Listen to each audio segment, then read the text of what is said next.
Oh, Famously human. we're about to start the leading show Yeah. again. So you guys can just hold on. I don't know what Yeah. Jeez, they got that the discount brand mark. Well, we just re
see there. This is where my name tag is. So I just wanna- It's- happy to move up.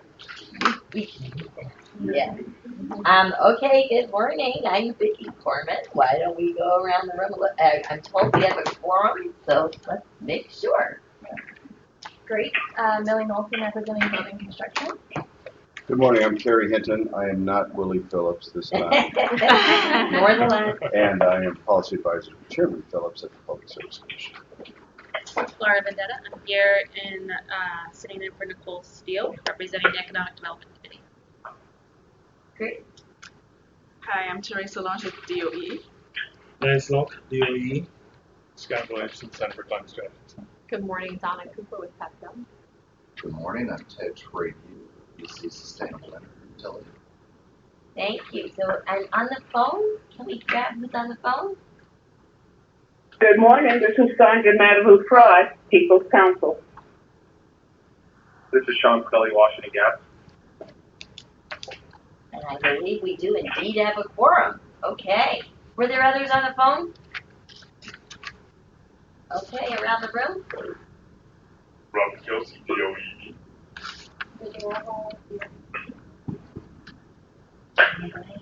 Crystal McDonald, DCSU. Hi, I'm Shelley Cullen, DSU. Bernice McIntyre, WPL Energy. John Smocker, DEIC. Okay, thank you. Okay. So let's go to approving the agenda. I have one thing I guess I'll bring up in other matters, but I have no other comments on the agenda. Anyone else? Okay. and Washington Gas and WPL Energy.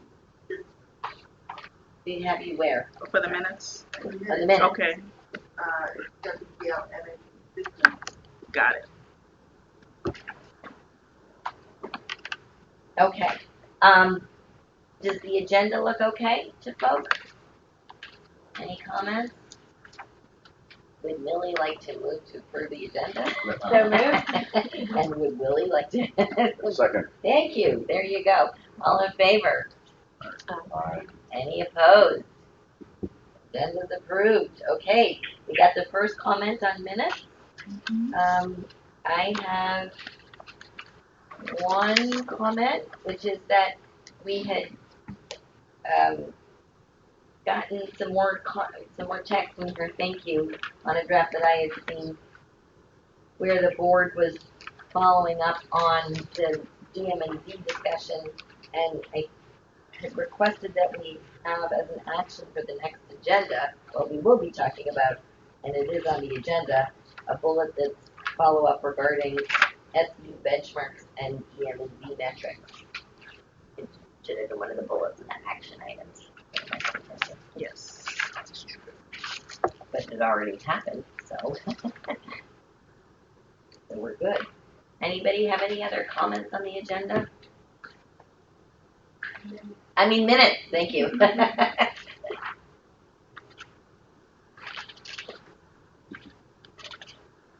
Still reading. Let the record reflect.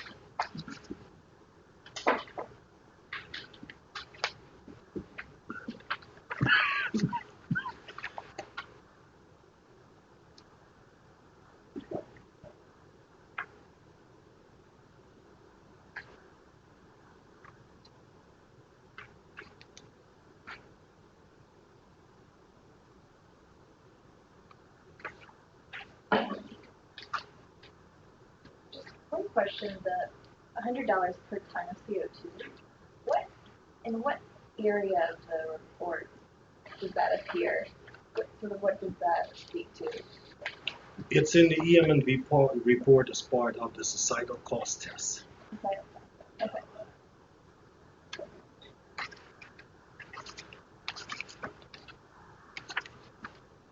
Are you recommending an amendment to the minutes that they provided in the societal cost portion of the report? Yeah, I think that would be helpful. Okay.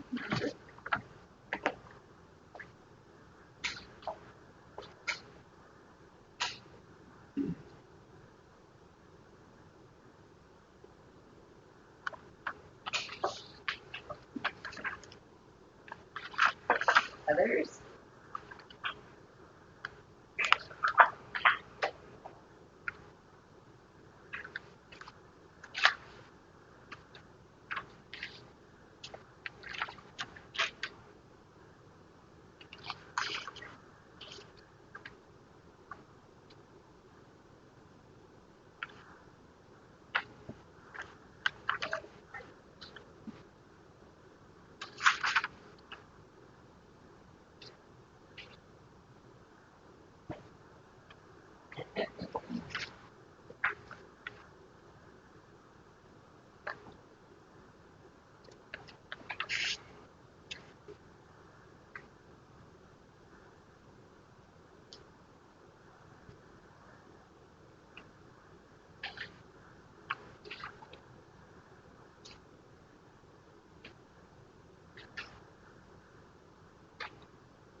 I'll double check. Okay, I'll move it up.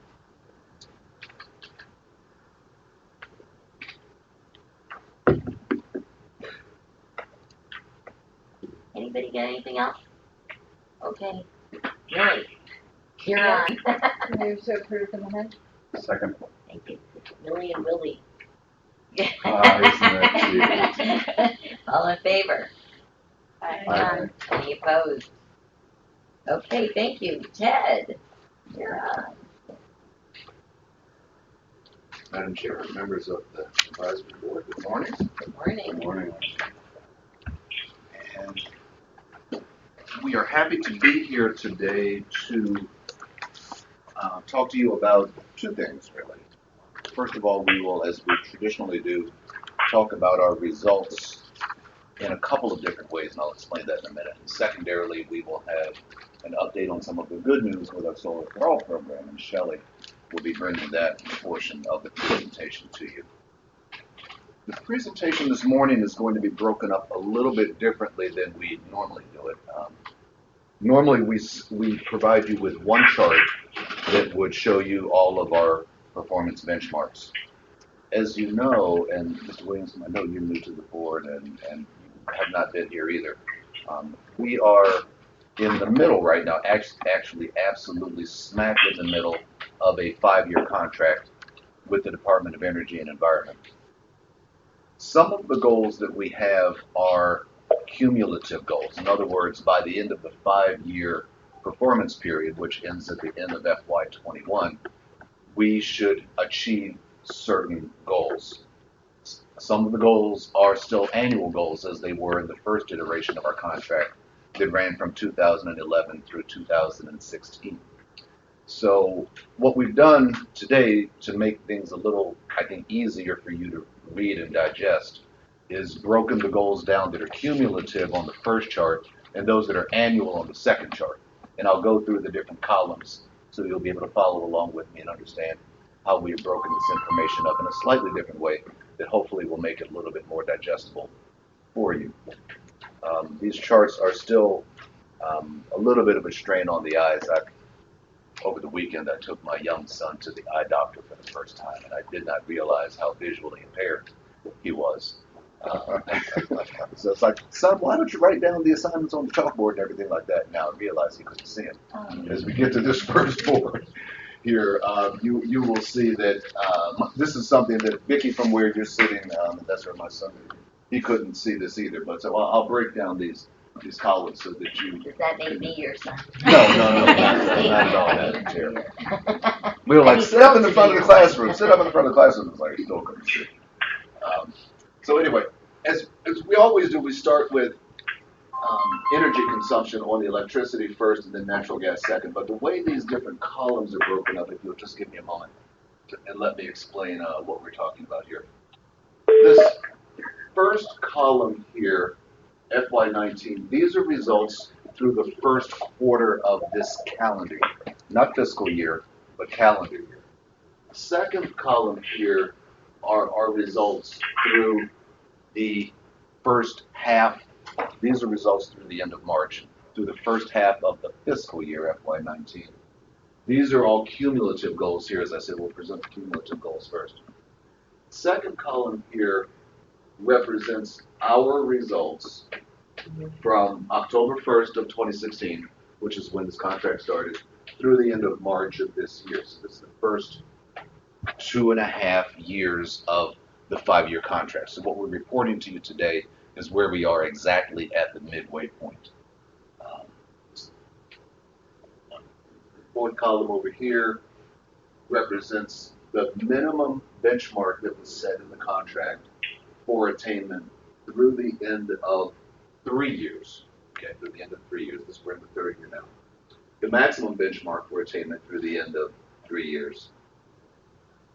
And then these columns over here represent where we are relative to the minimum and the maximum for the 3-year period. So as you can see, deal with the max, that's really what is important here. We are at about 101%, just over the max of where we should be effectively in 6 months. We've already eclipsed that to date through the end of March. Similarly for gas, which is on this line, if this were updated, you would see that we've also hit this mark here, 94% of the maximum, where we should be towards the end of the year. This is renewable energy generating capacity. We've done the goal here was 5 megawatts of solar over the 5 years. We are at 147% of the maximum attainment where we should have been 3 years ago. Very well.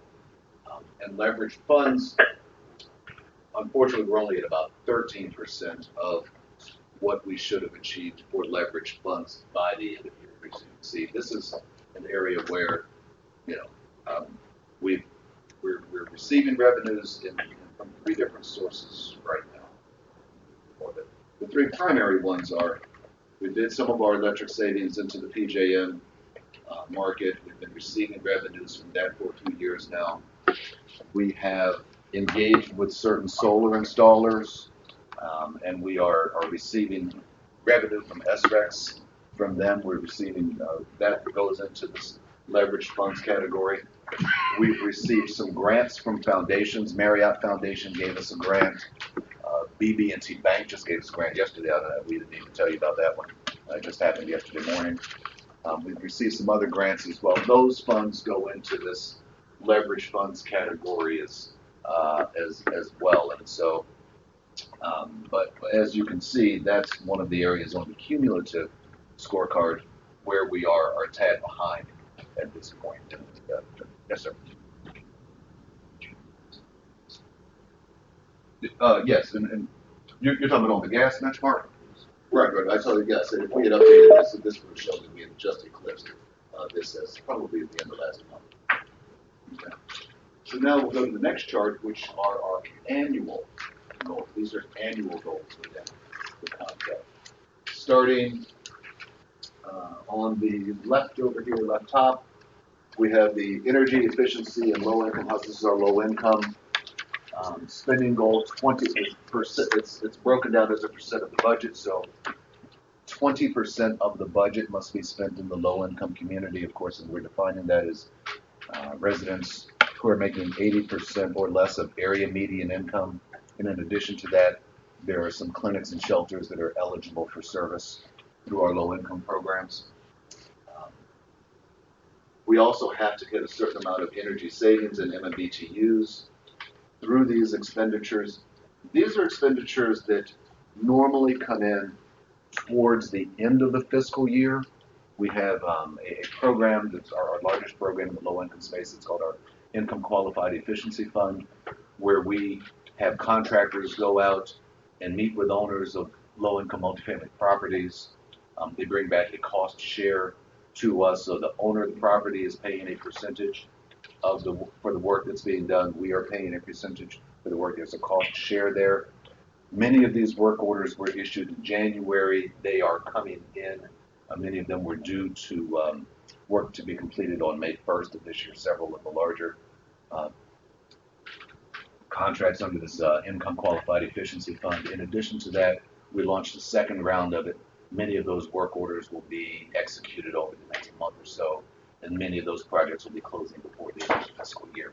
So as you can see, these numbers aren't very high right now. As I said, the first tranche of the Income Qualified Efficiency Fund are closing around the 1st of May. Now, of course, these numbers are through March 31st. When I come back and report about 2 months from now, you'll see this first set of projects having been closed.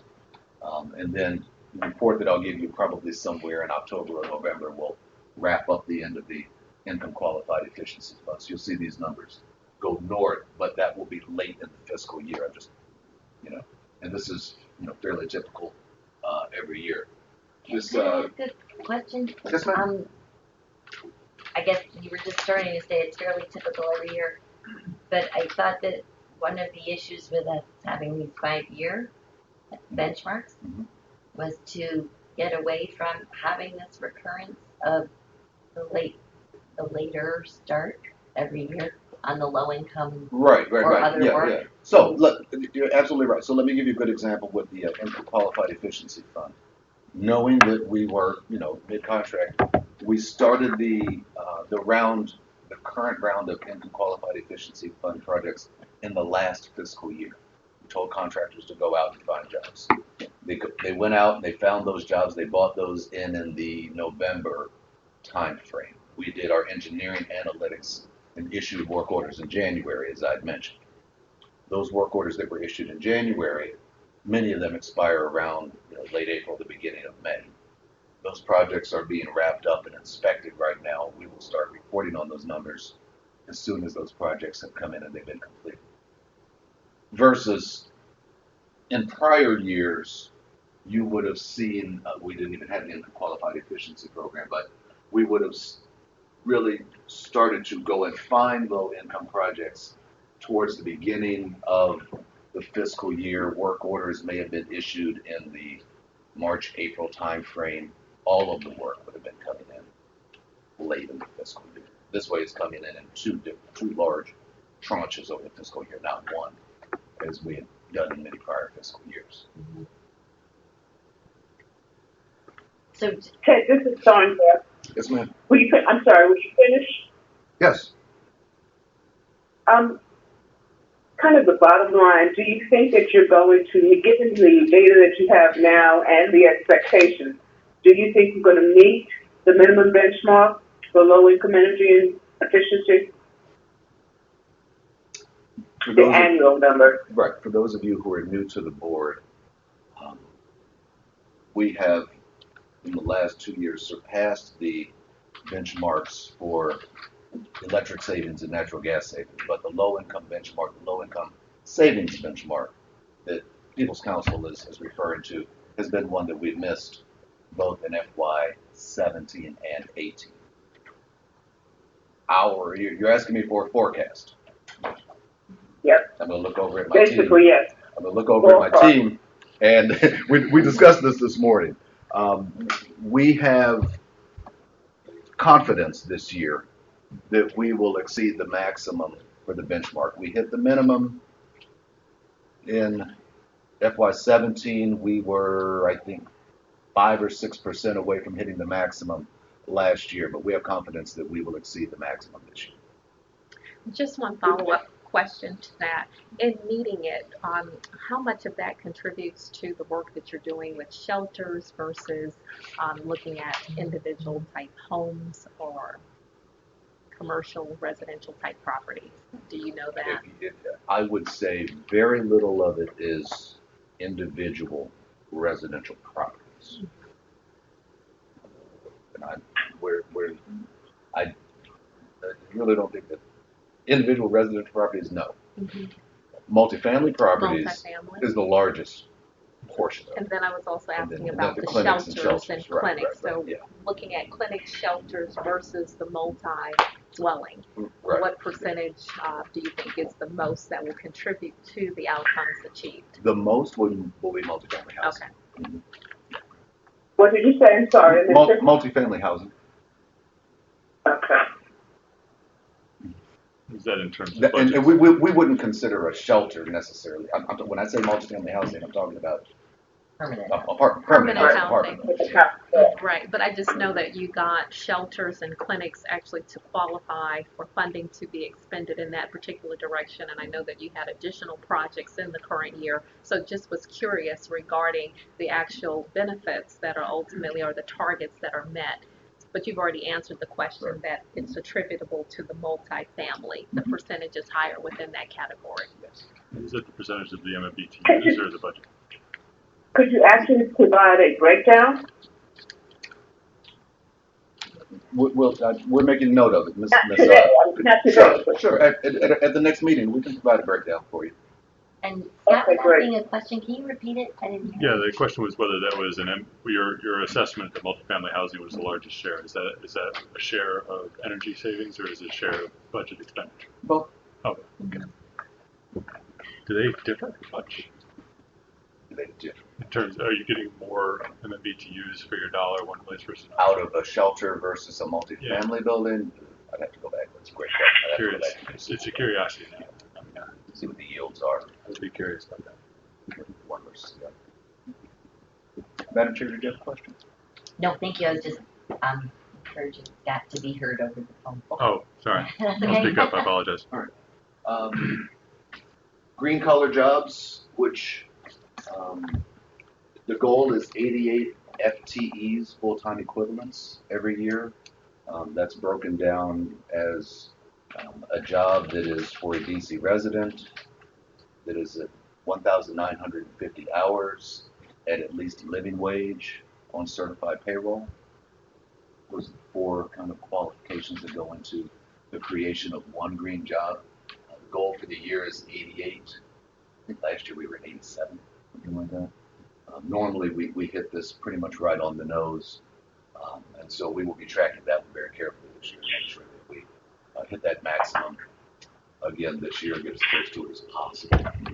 Ted, just a clarification. Yes, sir, Mr. Hess. Does that mean that these are jobs with contractors that the SEU has? They're a combination of office jobs, like myself. Oh, the team over here, those right. are DC residents. So that would be new. Those numbers would reflect any new hires that the SEU has had.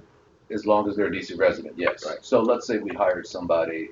We had someone start at the office last week, in the middle of the fiscal year. That person would count roughly as a half of a green job. Okay. This is really an hours count. It's broken down here as 88 full-time equivalents, but to get to that 88 full-time equivalents, because and there are a couple of different factors that go into this. It's a great question. Let me explain it. You have, as I said, we're counting hours of DC residents who are working. It's 1,950 hours constitutes one job at or above living wage on certified payroll. So you count the jobs of, again, those in the office, the employees who work for contractors while they are working on DCSEU projects. That will be tracked. We have a few teaming partners, and so when the teaming partners are working on work for the DCSEU, those hours will be tracked. But additive to that is a formula that says for every $200,000 of incentive spend, we are given credit for one green job. So our incentive spend over the course of the year will be roughly $9 million. So you'll divide that $9 million by 200,000. The quotient from that will be roughly, what, 80? I'm sorry, about 40 something.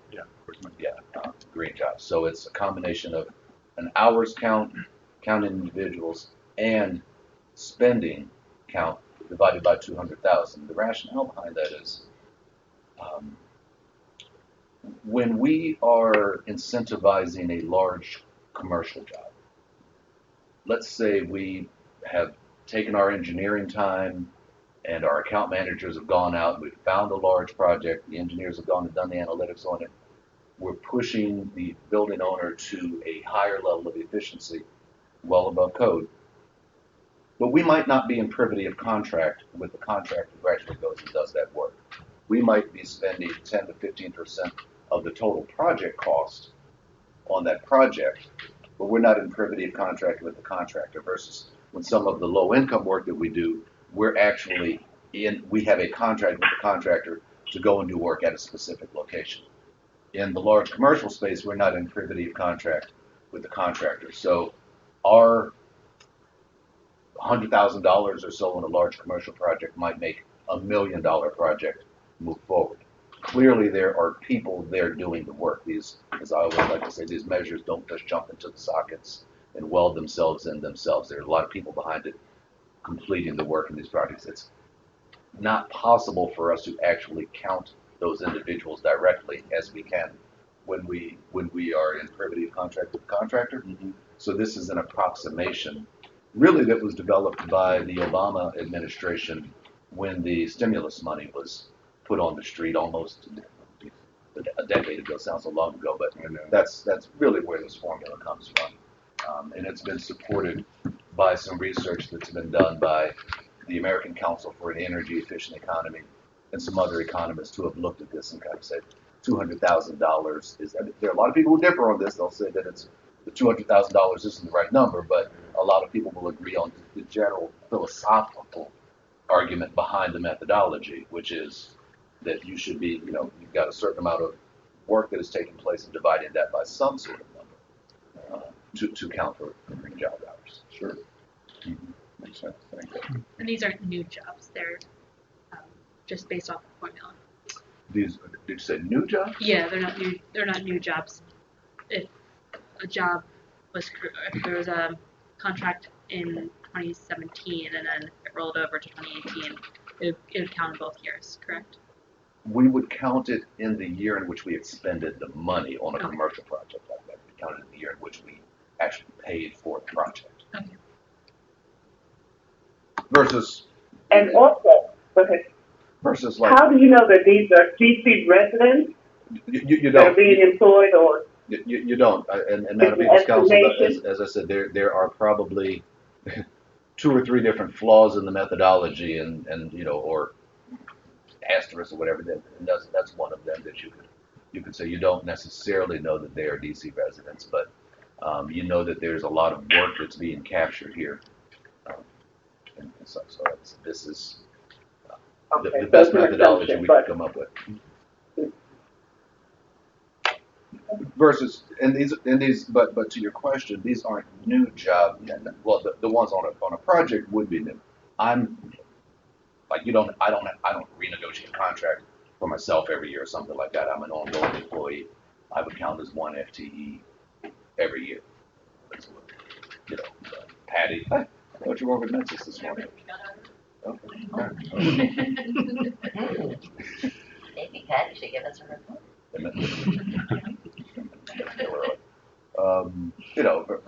So the staff would just count as, to the extent that they're there for the full year, they would count as 1 FTE.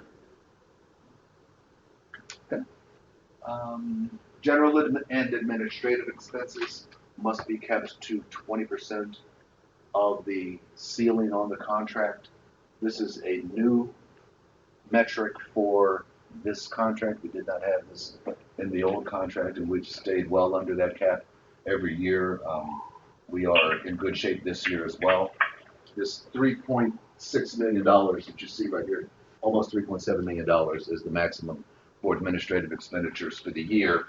And currently, through the first half of the year, we're at about $1.4 million. So we're, comfortably under the cap right now. Roughly 35% of our contractable dollars must be spent with certified business enterprises or small business enterprises. This is a number that is normally, if you've seen these charts over the last few years, this CDE contracting goal is normally about $2.3 million. Because there was $12 million added to our contract this year for the Solar for All work, Shelley's going to give you a report on that in a few minutes. This number is much larger than it has been in prior years. So the $6.8 million, as I said, in prior years, that number would have been roughly $2.3 to $2.5 million. Because of the addition of $12 million to the contract, this number is substantially higher this year. This is a number that you will see again our percentage towards the target at 13% right now, you might call that low towards the halfway point of the year. But a lot of that is tied up in projects that Shelley will talk about in a few minutes, and we're expecting those to close by the end of the fiscal year. Where are we? This is what we call the 80-20 split. We receive 80% of our revenues from the electric company and 20% of our revenues from the gas company. And therefore, we must spend roughly in proportion to the revenues that we receive from the respective utilities. This is a metric that will go away in FY20 as a result of some legislation that was included in the Clean Energy Omnibus bill that went into law earlier this year. Title II of that bill actually talks about this 80-20 split, which we have had since the inception of the contract in 2011. That will go away in FY20 when Title II of that bill actually becomes effective. And the last one here is, these are some of the tracking goals. We have to work with some of our largest energy users here. The goal for the year is 50. A large energy user is considered to be a building that is 200,000 square feet or larger. But these are tracking goals. There's no performance metric tied to these, and our reduction of peak demand is also a tracking goal as well. That you can see the numbers down there. The next chart that I will show you gives you a snapshot again of where we are, as I said, at the midway point in the contract, and where we would expect to be by the end of this year. The blue bar here, this is our electric savings here. The blue bar represents where we are as of the end of March, which is exactly the midway point in the calendar year. Midway point in the fiscal year, and the midway point in the overall contract. But we, as I said, we're at 100% of the, right at 101% of the max for electric savings. And I said I should have updated this gas savings up here. We just eclipsed the 100% point there as well. And over the next 6 months, as you can see in the green, which is our forecast, we expect those gas and electric numbers to move north by a fair amount over the next 6 months. So this is roughly where not roughly, exactly where we are as of about 45 days. Do these numbers and percentages refer to year 3 in isolation, or all 3 years cumulatively? This is year 3. Okay, this is just 1 year. Okay. This is where the first 3 years of the contract, I should say. Not year. This is the first 3 years of the That's contract. what you were down. So this is cumulative. Cumulative. 30 years. Yeah. Okay. Now, as I said, on the prior slide, a lot of, particularly the certified business enterprise spend is related to the work that we're going to be doing in the solar space over the balance of the fiscal year. And I would like Chevy Cullen to come up and talk to the advisory board about where we are with solar. We've got some great news to report. Thank you. Thank you very much. Good morning. It's great to see everyone. Thank you so much for giving me the opportunity to address the advisory board, especially when I do come delivering some good news, which is always very exciting to be able to do that. I know that for those who have seen my presentation before, this is becoming a familiar slide, but I like to keep building on it to remind people where we've been and where we're headed. From this slide, we have, as you know, we have LOIs with 6 companies to do the work to rapidly deploy solar across DC. From those 6 companies, we now have 3 under contract, which we're thrilled about. We're so thankful to DOE for their hard work, working with Lance and Teresa to accomplish that feat. We anticipate having a 4th under contract today, and the other two, we're probably one more next week, and the other one we're a little uncertain about, but we're working closely with them to keep them engaged, and hopefully to move that one forward. On the single-family homes project, we have LOIs with 4 companies, and we anticipate having 3 of the 4 companies under contract within the next 2 days, and the 4th company under contract hopefully by next week. So people are in the field, they're working, they're under contract. We're very excited about that. On the next slide, and this is kind of the big reveal. So with those 3 contracts, we have 81% of the total incentives under contract. Those are the 3 largest contracts. They represent approximately over $7.4 million of the 9.6 in incentives.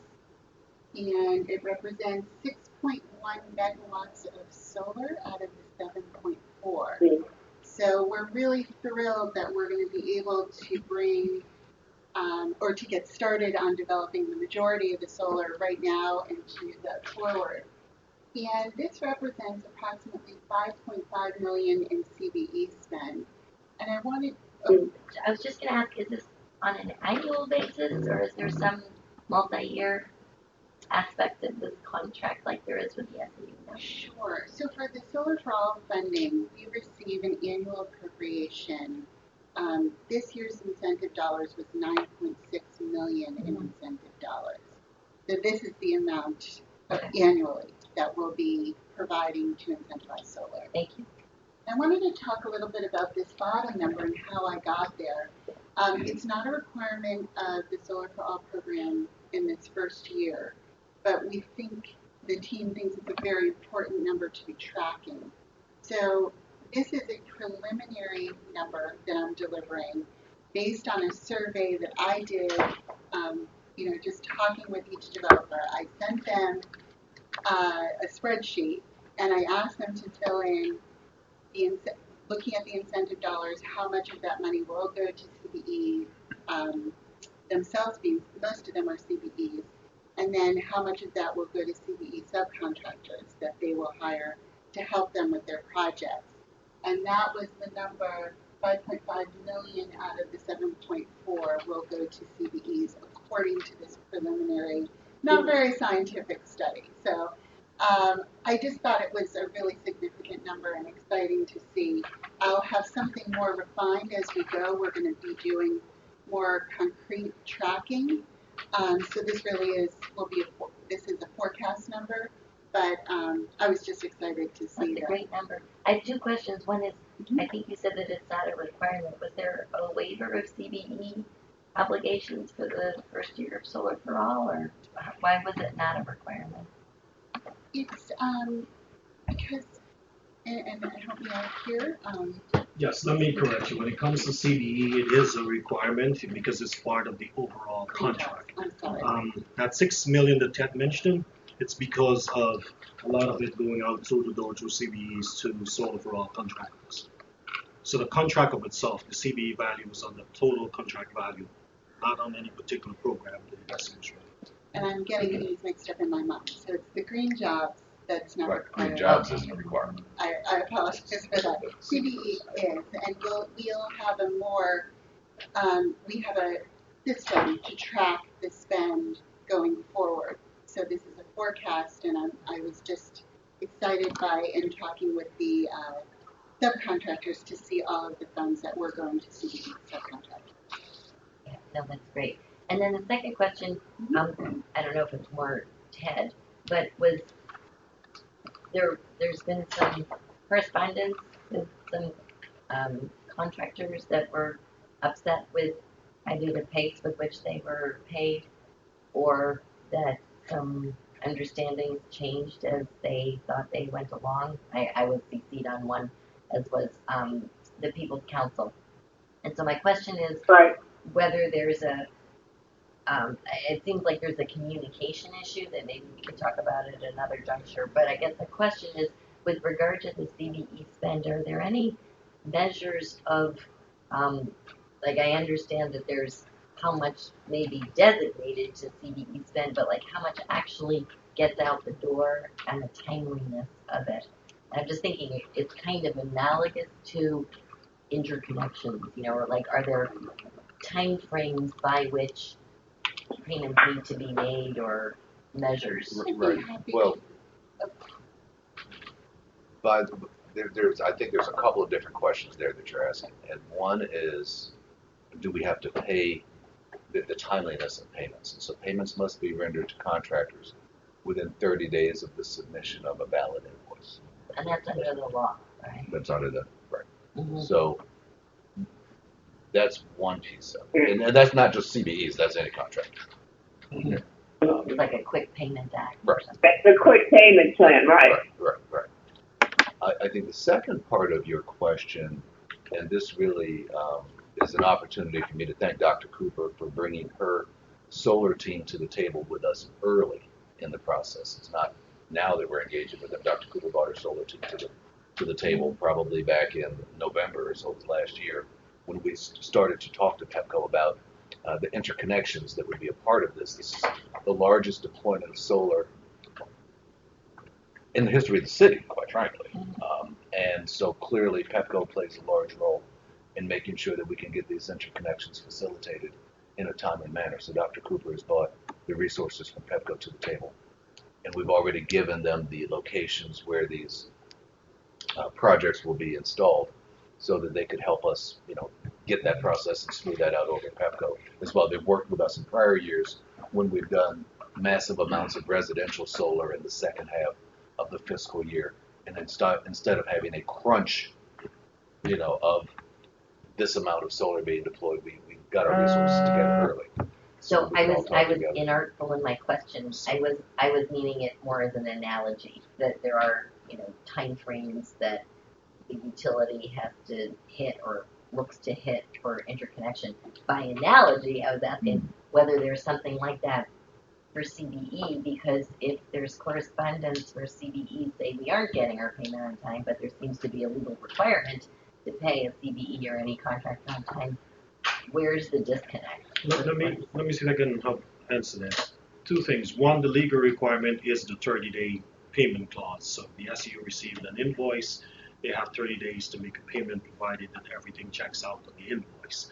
Outside of that, and that applies to all contractors, not just CBE. Exactly, correct? exactly. The CBE requirement, the $6 million that we're talking about, they have the entire fiscal year to hit that target based on DSLBD rules. So a CBE can very well work, let's say, the last quarter of the year and be paid for the last quarter of the year, for as long as the SEU demonstrated that they've contracted out with CBE 6.1 million, they would have met that requirement. They are required to submit quarterly reports to DSLBD. That's 30 days after the end of every quarter. So it's usually the end of January, the end of April, and so forth. So those reports go in. Within those reports, each CBE vendor will verify the amount paid from the SEU as a result of the work they're doing.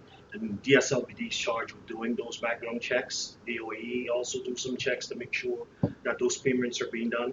Our annual audit that is done for the DCSU, the financial audit, the auditors also look at the books to verify that those payments have been made to those CBE vendors. So is the verification on the invoices that have checked out, or is there any auditing or verification if the gap or the non-payment is because there's negotiations or back and forth over whether or not the invoice checks out and then prompts the 30-day payment requirement? Well, the way it works, if an invoice is in question, let's suppose you bill the SEU for $10,000 and you didn't complete installation for $2,000 of it, or there are issues with $2,000 of it related. By law, they are required to make payment on that $8,000 and then ask you to correct the work for the outstanding $2,000. So the clock can stop if you submit what is called an incomplete invoice, meaning billed us for a total amount but you didn't do all of the work. So we'll stop the clock until you remedy that situation and then, submit another invoice, or the SEU can go out and do inspections and verify that the corrections have been made. Is that measured? Lynn, okay. I'm sorry? Lynn, so you stop the entire payment, not just the amount that wasn't completed. Two things. For us, we treat the SU the same way they would treat their contractor. For us, we would just stop the portion of the invoice that's on the question. We wouldn't stop the entire invoice. And similar for the SEU, it would be the portion of the invoice that's on the question. So I'm assuming that the reporting is done as to whether or not the obligations are being met for payment are on the invoices that have checked out. No, the reporting wouldn't be on the invoices. The reporting that's done whether or not they met this requirement would be again a subcontractor saying I've submitted an invoice for XYZ date and I haven't been paid. Outside of that, when it comes to reporting who has been paid and what they've been paid, it's in the CBE reports where they'll document exactly how much was paid to each subcontractor every quarter. When we receive invoices on a monthly basis, if it includes costs for a subcontractor, they will provide those subcontractor invoices along with any other needed backup documents to support that they've made such a payment to a subcontractor. Okay, I guess, I'm sorry, I'm still not getting, if a subcontractor that, that we've just been seeing is complaining that there's been months and months and months of negotiations back and forth, whether or not, I don't know accuracy, inaccuracy, reasons, causes, but if that is the case for one subcontractor who is complaining,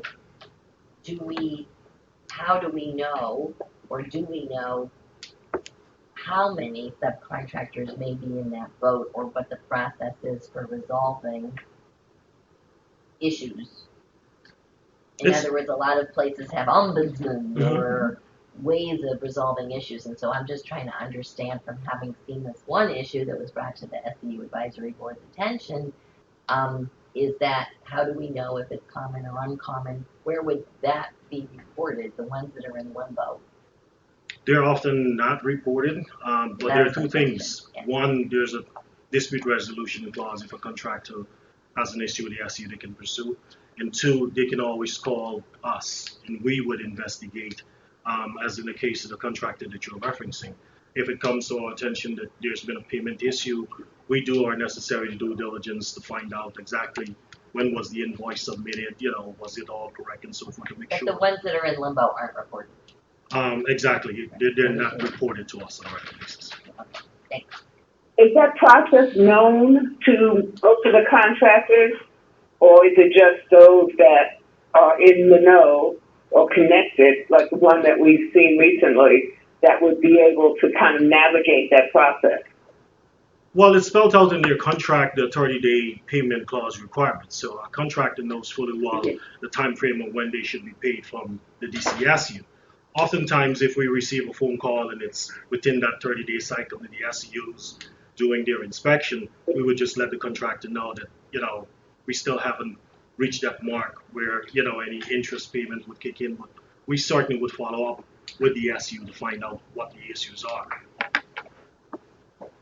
Are there avenues of redress also spelled out in the contract, the ones you just described? The dispute resolution, yes, it is spelled out in the subcontract. I know, and I'm very sensitive to this problem because we also have to pay out contractors and, via the quick payment law.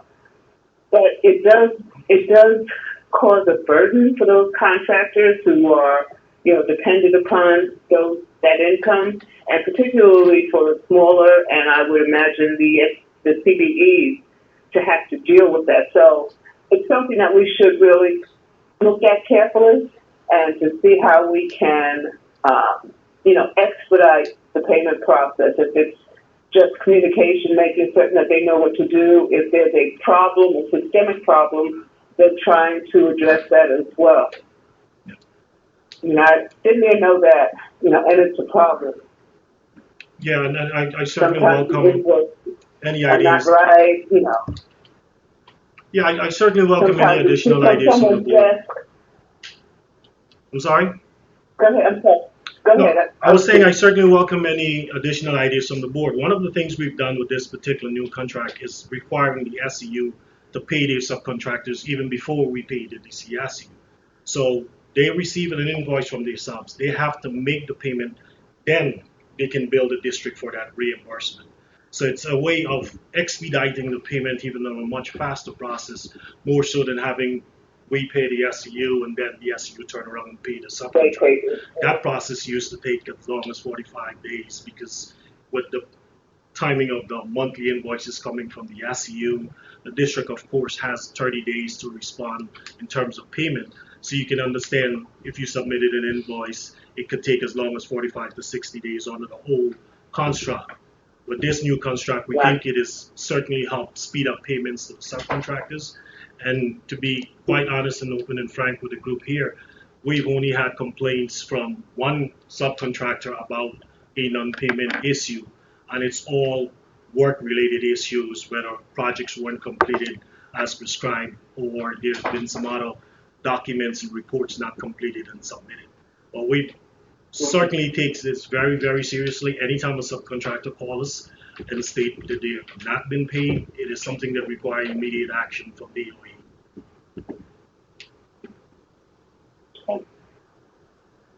Thanks. Can I, this is on a different topic, just, could you remind me, so the 7.4 million for 6.1 megawatts, is that's the kind of ratio for the first three contracts? Yes. Could you remind me, that's about $1.22 per watt for solar. Are those contractors receiving any other revenue streams? Are they able to take federal ITC tax credit? So is that, that sounds like a huge portion of what is likely their build cost. I'm just curious of what their financial model would look like, and you know, curious, I guess, to understand why it would be such a high number per watt. Sure. So you're correct. That is about $1.22 per watt.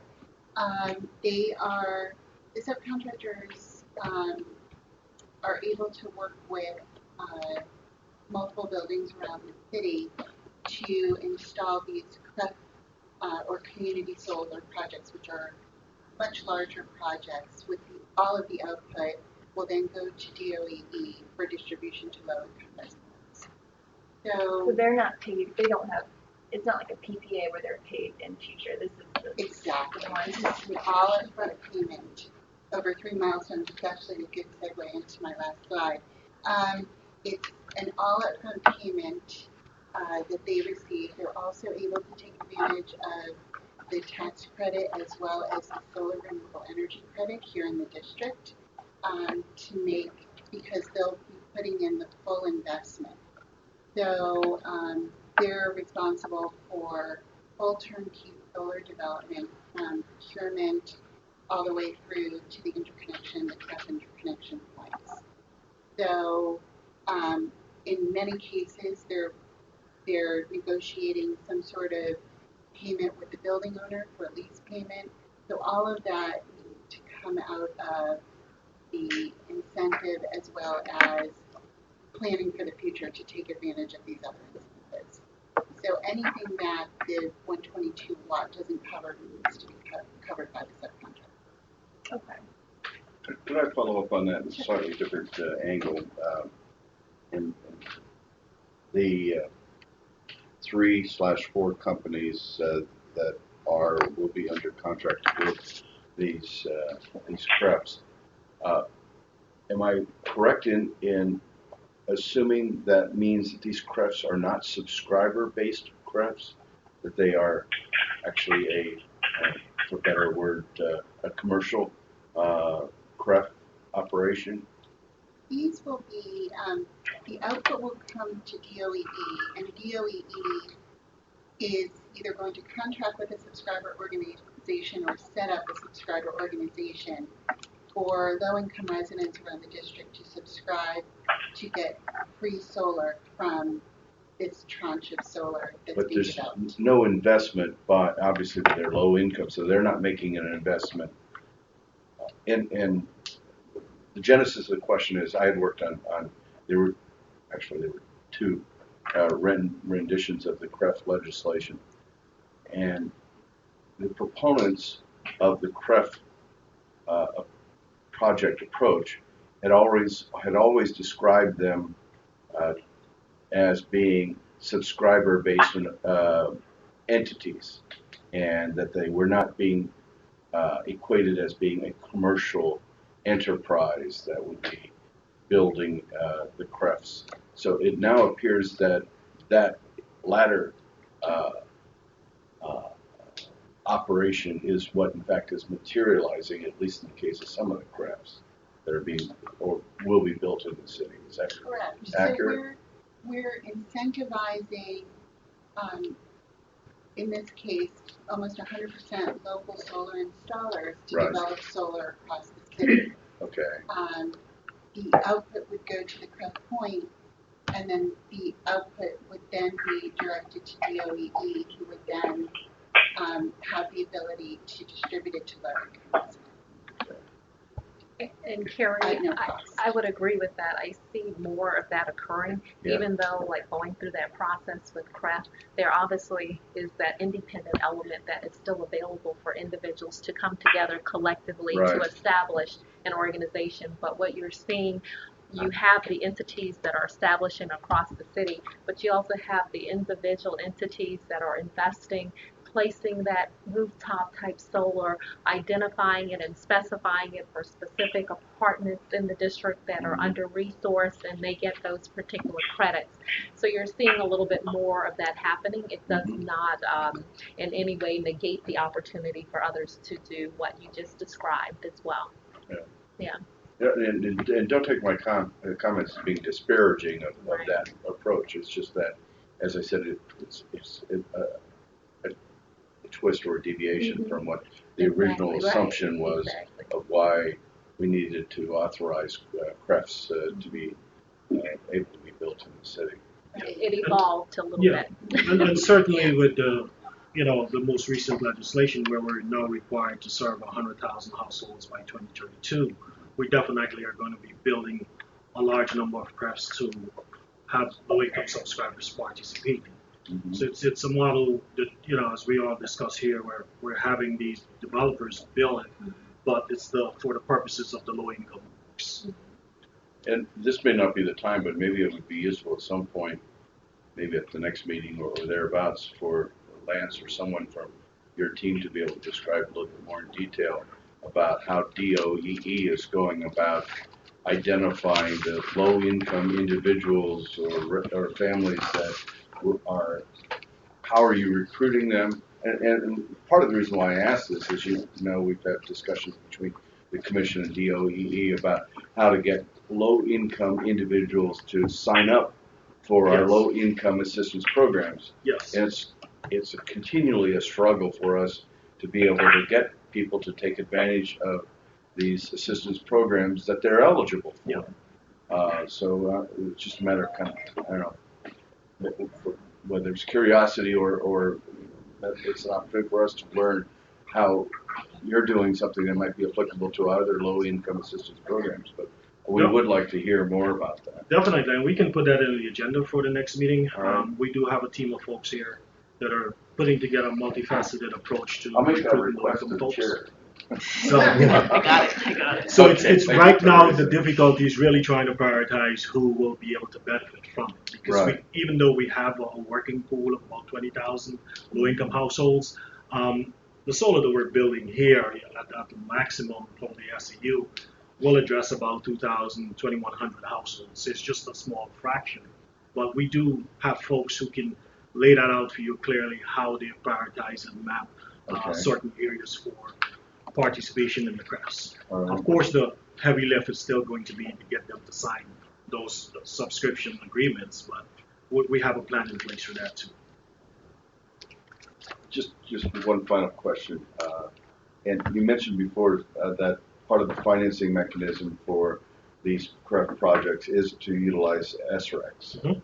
So that implicitly means that they will be registering with the Commission, and that we'll be able to track them as we track other solar projects for purposes of reporting RPS compliance and so on.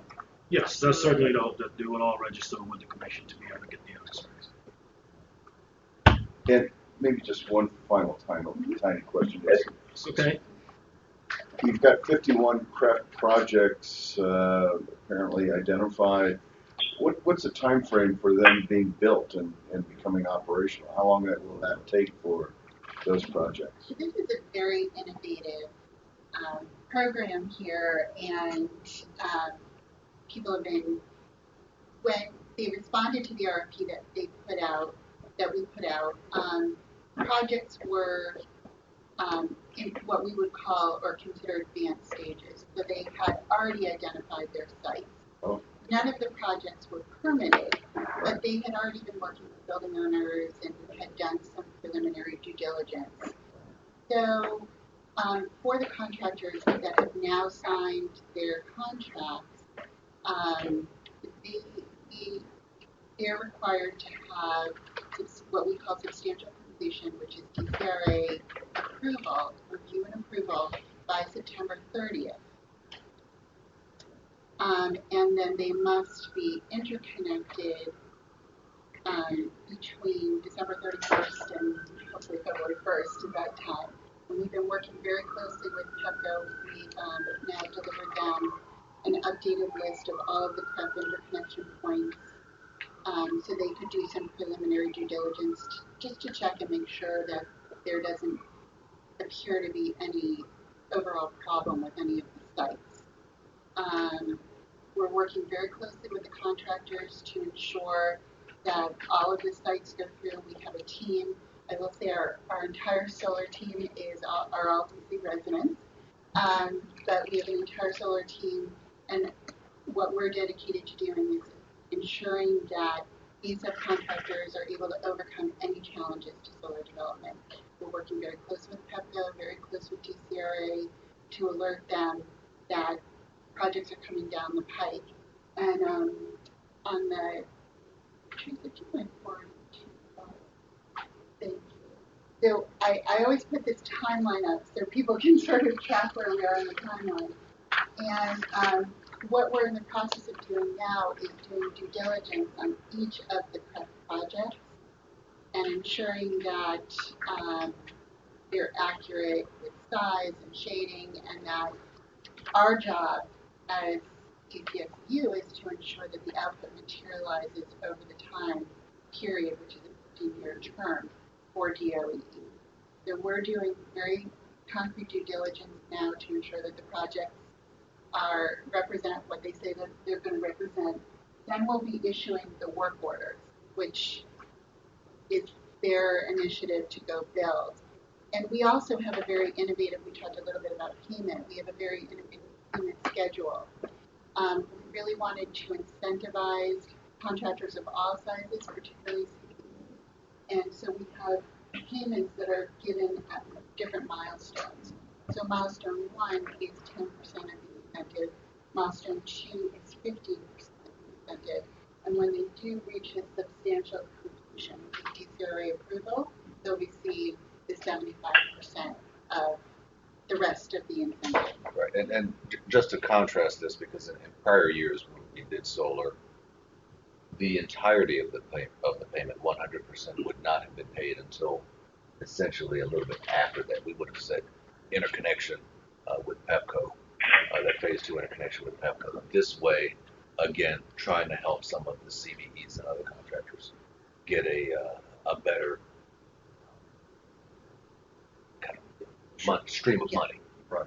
So, for example, the milestone 3 is when they've purchased equipment. So that gives them the ability to pay down some of the debt that they may have incurred from purchasing equipment. You could have a few months between number 2 and number 3. Correct. And for a small company trying to pay interest on that for some time.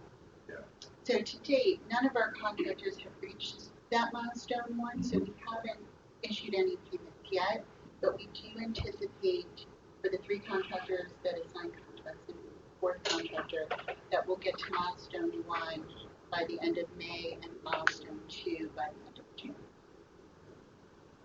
What was I'm supposed to kind of on the financial side, was there a large, so my understanding was that the bid was the dollar per watt that they needed as an incentive to build the sites that they selected. Was there a big span in the dollar per watt between, especially this first 3 contractors, or were they all around that $1.22 mark? Well, they're all around that $1.22. For the RFPs, one of the competitive aspects of the RFP was that subcontractors could bid a certain dollar per watt.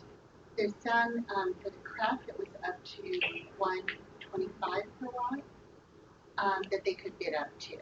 So some bid around 125, some around 122, and that's one of the things that we looked at when we were doing the scoring criteria, and one of the things that made some contractors more competitive over others. So there was no one at 90 cents and then someone at 125. They were all They were all pretty grouped, and they all kind of took that, especially on the crust side, they all took that gamble that they were going to be within the same range of each other. So I would say, yes, they were all pretty grouped, 110 and above. Okay. Sure. Thanks. Thank you. Thank you very much. Appreciate it. So, I'm sorry, Bernice had a question. I mean, I think that the question is, once you go through a year or so, and I assume that we did next year, how do you track the lessons learned? Because I think you're still operating in a competitive market. There are other suppliers out there who provide solar. I think this is targeted to low income, so it's serving a particular market, but you don't want to pay too much for it. You don't need to, because then you're using the money better to cover more low-income customers. So my question is, how you evaluating the effectiveness of either the RFP or the cost? You should be able to get some data. I love this question. So, yes, this is a 3-year program. So we're in year 1 of a 3-year program where we anticipate, and it's all focused on bringing solar to low-income residents. There are a lot of lessons learned. This is extremely innovative. It's never been done before. Very new. And so I spend daily, I have a list, a parking lot list, where we're putting down the lessons learned. We plan on doing some focus groups over the summer and bringing in more the solar developers around the district to talk about lessons learned and things that we can do. As you may know, we have slightly less incentive dollars, but a higher installation goal next year.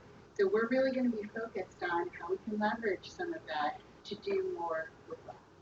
So we'll get more solar on less dollars. So we're really focused on that now. I have a great team of people working at CCSU. Some fantastic missions that we're going to be showing. I would just say that the advisory board should play a role in seeing that, because I do think there are implications for the solar market, developers outside of the low income. There are implications also for the cost of solar for low income, whether it's the right price. Right. Great. And we'll definitely everyone engaged as we move forward. should we add that as an agenda item of figuring out how to? They have to do it first. Yeah. I mean, it's going to be a way out Yeah. for them to see the results. I'm just saying there should be somebody putting that down Mechanism as a for future doing so. item, Yeah. so that you make sure next year you integrate the lessons learned, you don't pay too high a price, you don't make them do that. So the commercial solar is that's not tied to low. Right. And as you can see, I like compared to preventology. So this is something that I'll continually be focused on, and I'm bringing things like that in. So I would love to do a lessons learned, talk about some of the ways that we anticipate improving this already in there. So, thank you. Thank you, Madam Chair, members of the board. Thank you. Well, let's definitely do the lessons learned, but if this isn't part of the SEU benchmarks, does the SEU weigh in, advisory board weigh in? Or Yes, you can. It's learned? it's under the contract, so you can certainly, we'll welcome your advice. So would we report on it in our annual report?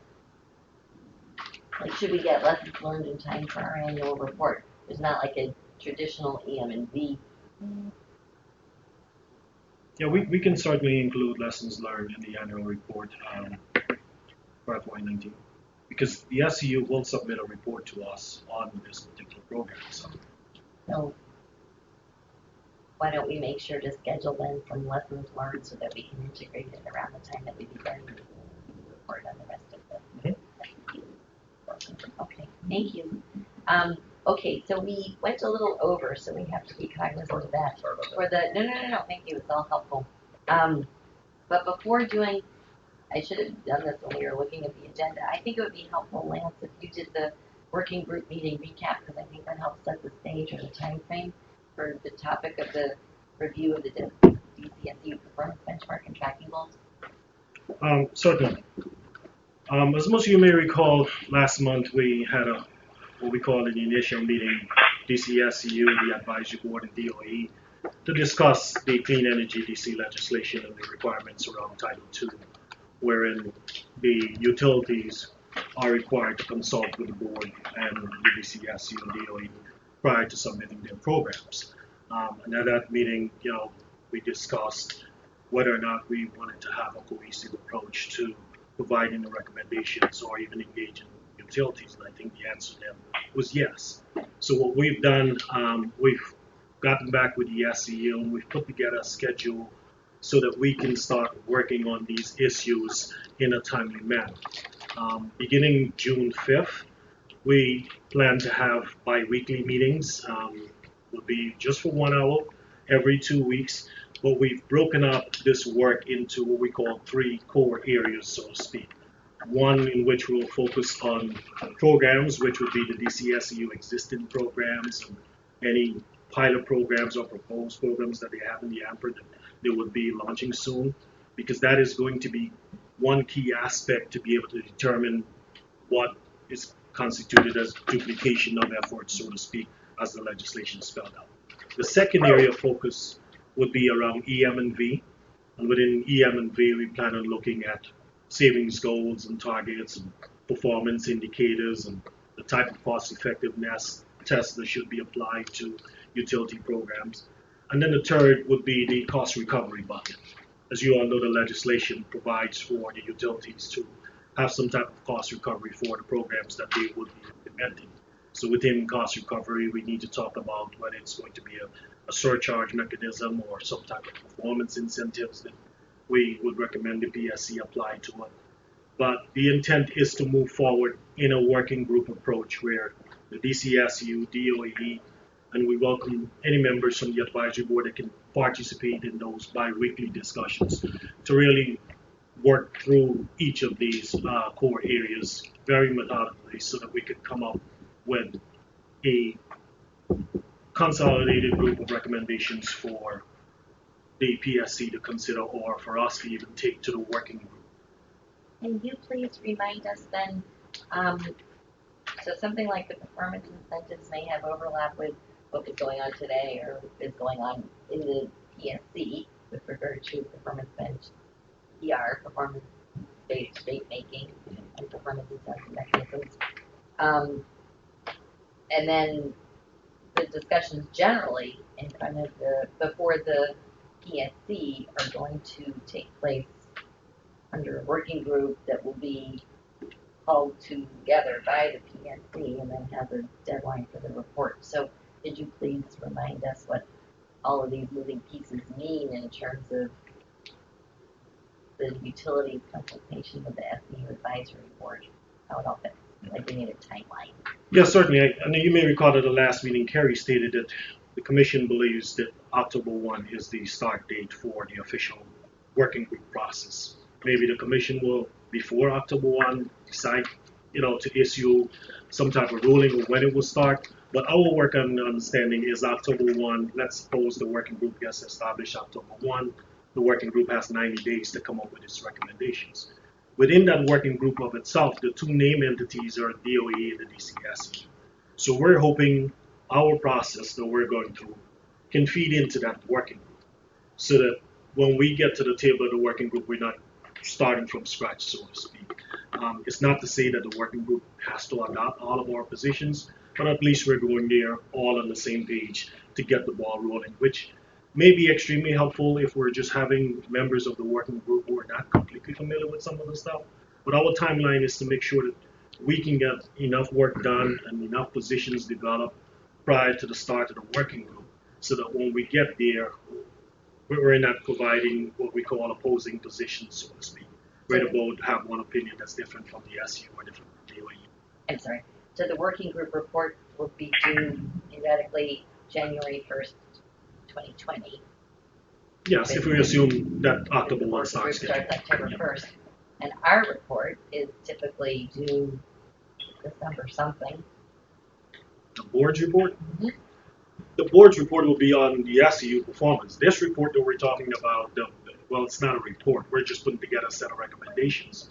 You know, What I'm getting at is to the extent that the board is going to be coming together with actual language, actual board recommendations to whether or not it's saying there should be legislative changes to the benchmarks.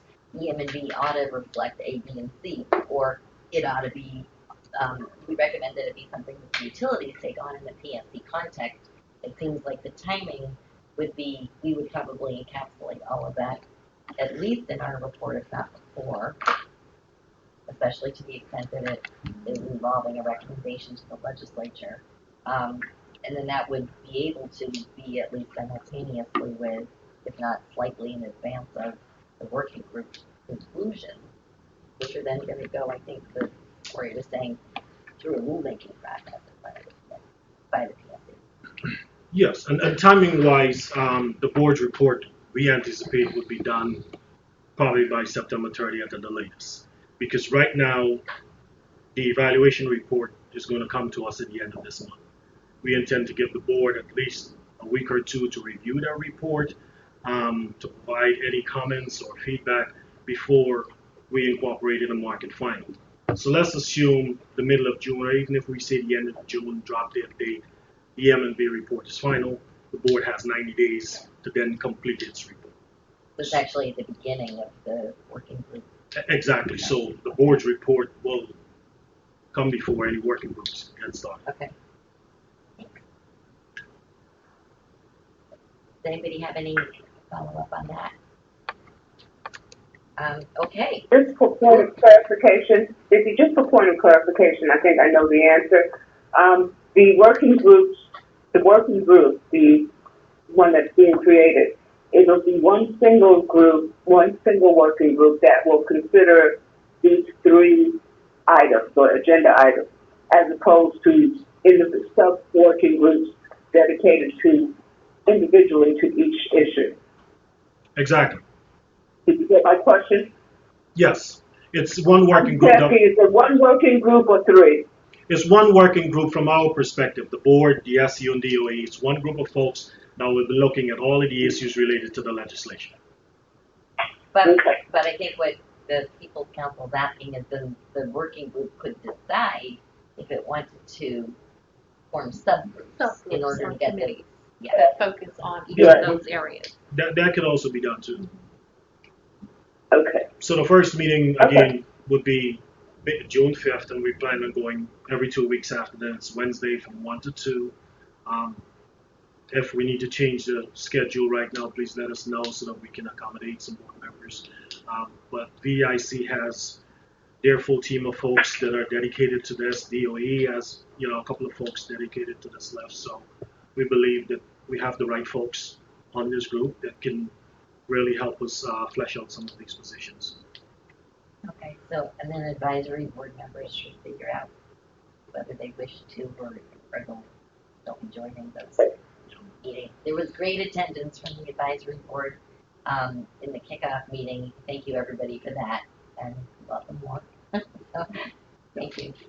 But for my clarity, sorry, this is a working group that would be separate from the working group that's required by the statute to define the benchmark. It would be a board that would help to inform the working group that will be formally established by the commission. So you're not starting at ground zero when that process begins and seek elements of alignment. And is there a plan for the working group to interact somehow with the formal working group? Yes. For sure, we know our staff is going to be on the working group, the same group of folks that are going to be here. I'm assuming the same for the DCSCU. Their folks that are working on the stuff will also be participating in the working group. And likewise to the board, because it's open to interested stakeholders, so board members can also choose to participate. And especially if we have our talking points for what we want to recommend from the board's report, then that would be what we then be able to take in to the working group with the blessing of the board. Okay, thank you. So then that goes to the review of the DCSD performance benchmark and tracking goals. So this is an agenda item. I think it's been kicking around for quite a while. And in the board's report, and thank you for including the annual report, the last page of it has the three areas that the board is recommending be discussed for this year. It is already June or May, so that's a little, this is a little bit of an issue that we keep putting it on the agenda and it keeps falling off the agenda. I think an issue may have to do with the fact that if there is a 5-year contract with the SCU and then the board starts messing around with the performance benchmark, is that going to now frustrate work that was already in process and impede the SCU's ability to achieve its 5-year benchmarks? If in year 2.5 or 3, the board makes recommendations as to changes. And we did say in our annual report that we want to make sure it's a thoughtful discussion as to how to modernize the programs and benchmarks so we're not so significantly changing the goalposts that it would interfere to the SCU's ability to plan. So I think we recognize that there's that tension. I think there's a couple of questions, for the board to be considering. One is, as a couple of us discussed in advance of this as we were getting the agenda ready, that at some point DOEE is going to be putting together the RFP for the next contract, and it is appropriate to feed all this into the next contract, which is which is a ways down the road. Just one point of clarification, not necessarily an RFP for the next contract, because this contract has an option year too. The option period is a 5-year period. If the district chooses to exercise that option, it wouldn't be an RFP that's being issued. Okay, so Dr. Lawrence, we were thinking originally that it was like 1.5 years. Right. But it's not, so it could be 3 years. Yeah, 2.5 years to go. And I think not a new RFP for a new contract, but an RFP to do something similar when we develop the initial benchmarks, like to have updated information to fine tune the metrics. That type of RFP, is that what you're referring to, well, or an actual? What I'm actual? getting at is, I think the question is whether it's a 5-year or a 6-year contract or whatever it is. The 5 years and the multi-year contract was put into place in order to assist the SCU in being able to do things like work on being able to leverage financing, which might take might flop over a year if you're dealing with the ISO, or like what we're talking about with low-income contracts, not having the hockey stick issues. So the 5-year performance benchmarks were a way of facilitating wiser investments with potentially bigger bang for the buck. But the danger of having a 5-year performance benchmark is it could ossify the performance itself. So that if we now are recognizing things like when we started the benchmark discussion, these many years ago, there was nothing like a greenhouse gas reduction benchmark written into an SCU contract.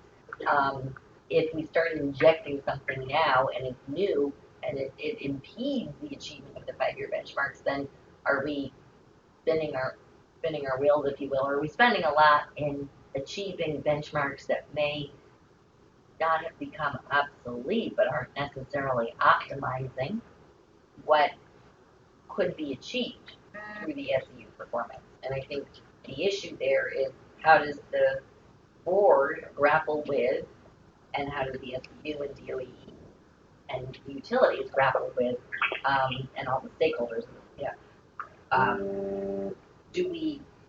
what do we want to see evolve, and especially with this other process going on now in the PSC context, harmonizing it so that it's optimized. I mean, the two processes are optimized. So, I mean, we've been saying for quite a while, you know, there are these three things that need attention. Maybe today there's a fourth, you know, about looking at the contracts in limbo on whether or not those would be taken or resolved. But I think that we should, the board and we all should be figuring out what we want to do with at least what we put in the annual report back in December, and how it might inform this working group process. And I think the way you phrased it and is listed in this report, it would be the ideal approach where we'll have to carefully figure out how we can make tweaks to the existing benchmarks without disrupting the entire, package of benchmarks that are put together. So we can change benchmarks or targets within the contract just as long as we have mutual agreement between DOE and the DCSU. One of the things that we've always stayed away from is changing benchmarks that are in legislation, so to speak. So the law has 4 benchmarks that are required for the contract. If we want to move away from those 4 benchmarks that are in the law, then we need to start with changing the legislation, and then that flows down to what we can do. Right, but that can be a recommendation. The legislation has changed to 4. There used to be 5 benchmarks. Yes, it used to be 6 benchmarks 6 actually. benchmarks, right, and now there's 4 and 2 tracking. Yep. So I don't think that the legislation is necessarily bound, and that could be the board's recommendation to change legislative language.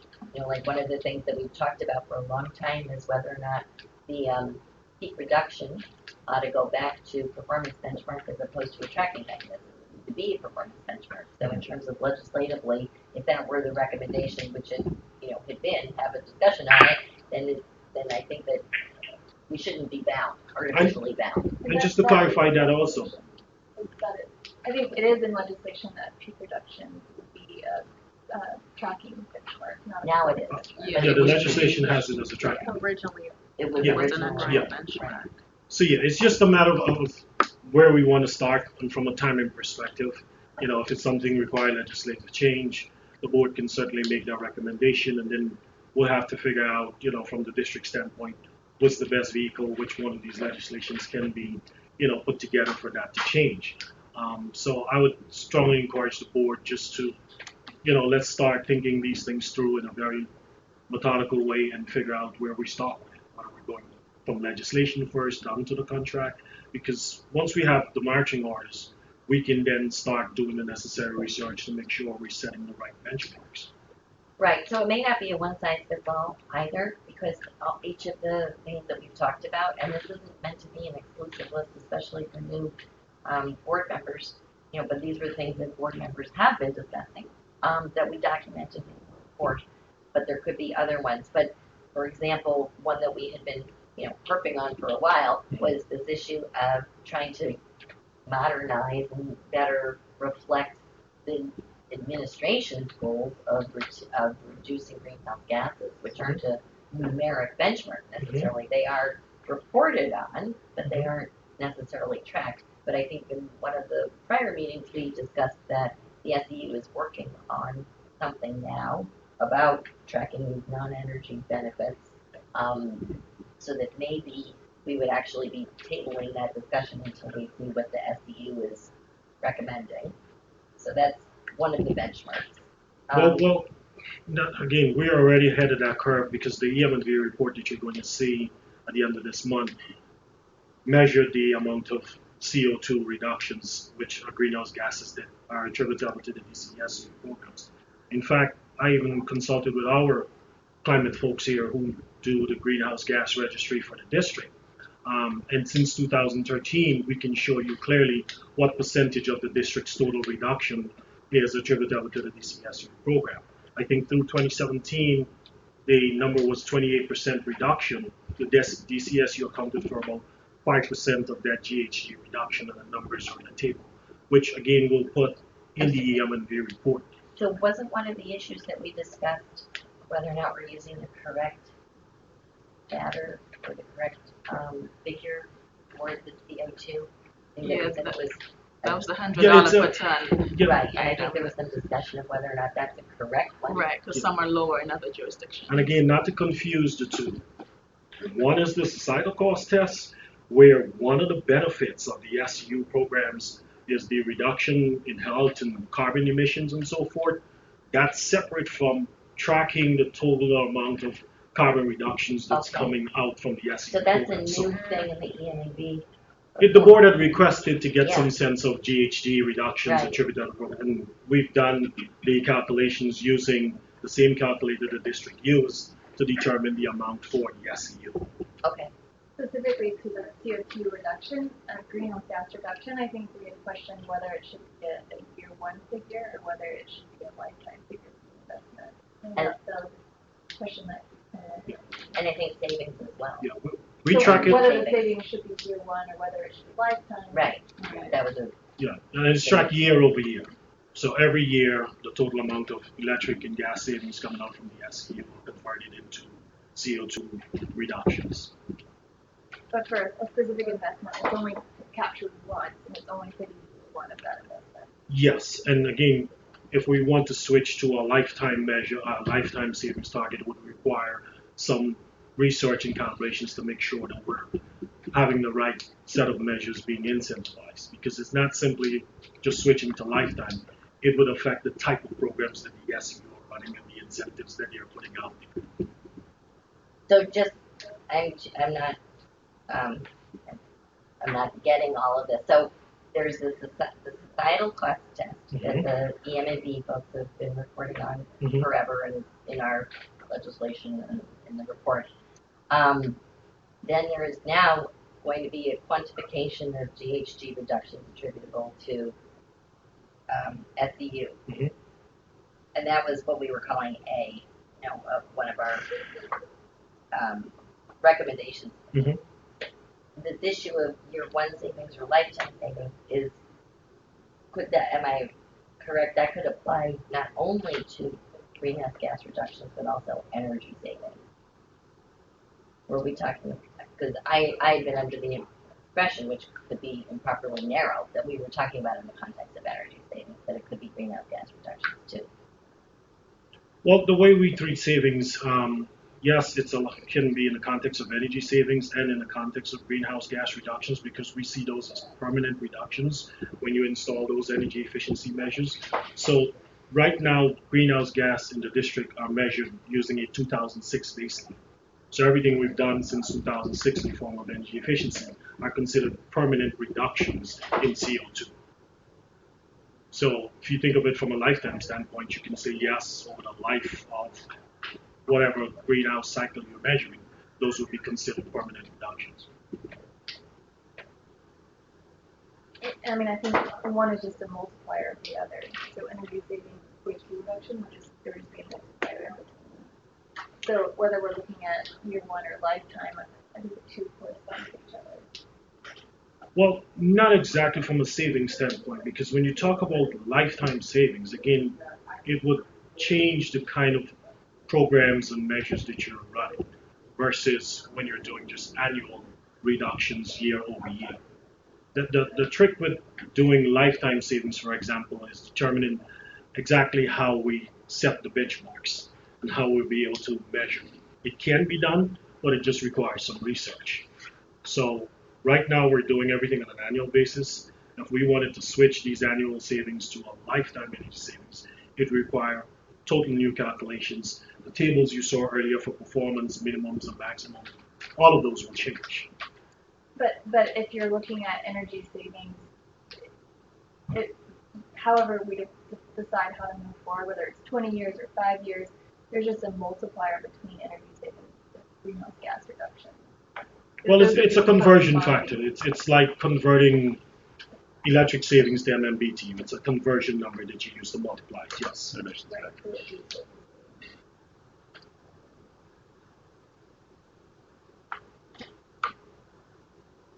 I'm still stuck on whether or not there are greenhouse gas reductions every year, or whether you'd be essentially double or triple or quadruple counting.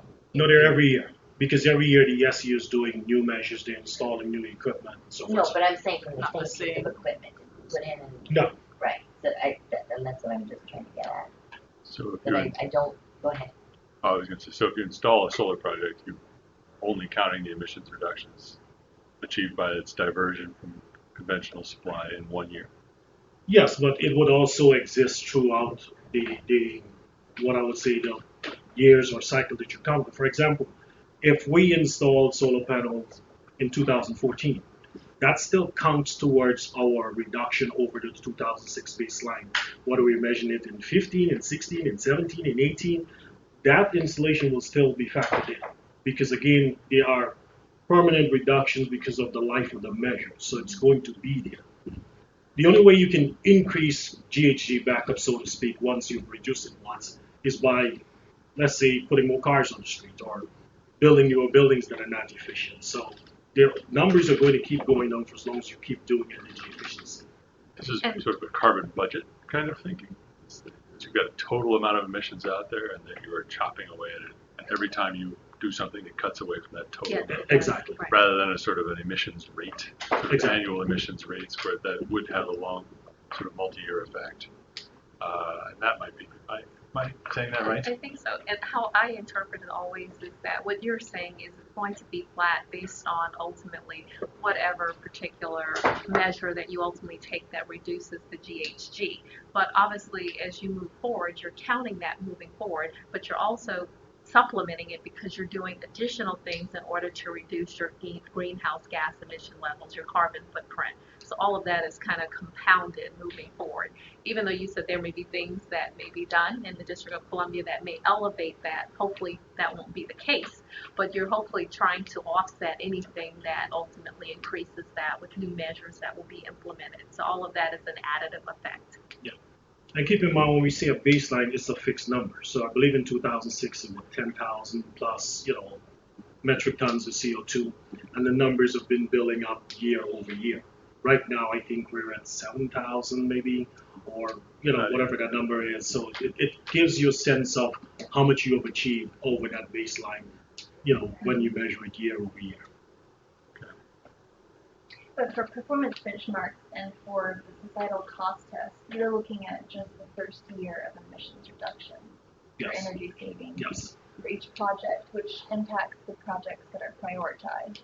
So the dollar per first year savings for a LED light bulb might look much more favorable than replacing a heating system because the lifetime would be so much longer for the heating system and the energy savings would be different how those numbers work out. So I think that's why it keeps coming up is how we're prioritizing different projects and what's the lifetime impact of those investments.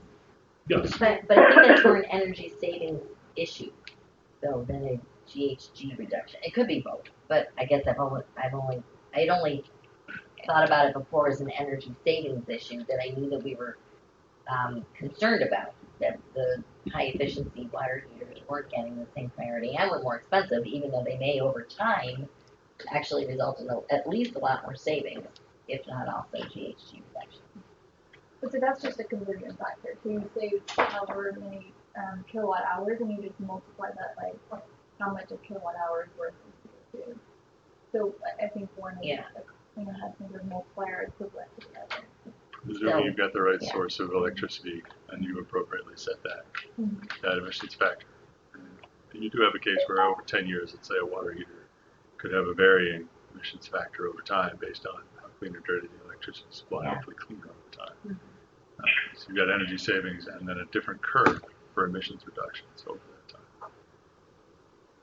So given the non-economic benefits that you all are working on, and that you've already gotten a jump on the GHG reductions in the EMV, and I think what will be helpful, and I'm assuming, when we see it, we'll say, well, how's this compare to last year? Or, what's it look like for next year, so that we figure out if we want to have some sort of a goal, whether or not it's a hard goal, like a performance benchmark, or an objective, aspirational goal, or some sort of tracking thing.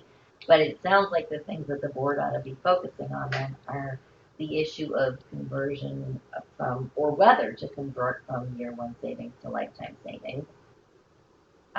Because it does require more research. I remember when we talked about it several months ago, Sean Scully saying he was aware of this going on in some other jurisdictions We're not inventing the wheel, but it would be probably helpful for us to know. I'm suspecting it might be something that would be helpful for this companion process that's going to be going on in the PSC for the utilities. Maybe it will, maybe it won't. I don't know. Maybe that's what we'll help find out. That would be one thing, and then this issue of peak demand reduction, because I think that's the question of should it be a legislative change and go back to a performance benchmark or a tracking goal, and or does it belong here in the SU, or is it something that is appropriately pushed over onto the utility side and PSC Right. side? And I think if we can probe that one a little bit for the purposes of this discussion would be helpful to find out, like, or to recall the reasons why it was changed from an actual benchmark with the performance scheme with a bonus and a penalty to a tracking goal. So at the time when it was an actual performance benchmark, the DCSCU, didn't actually administer DR programs, but through the efficiency work, there was just a, I guess, similar that type of conversion where it would have an impact on peak demand.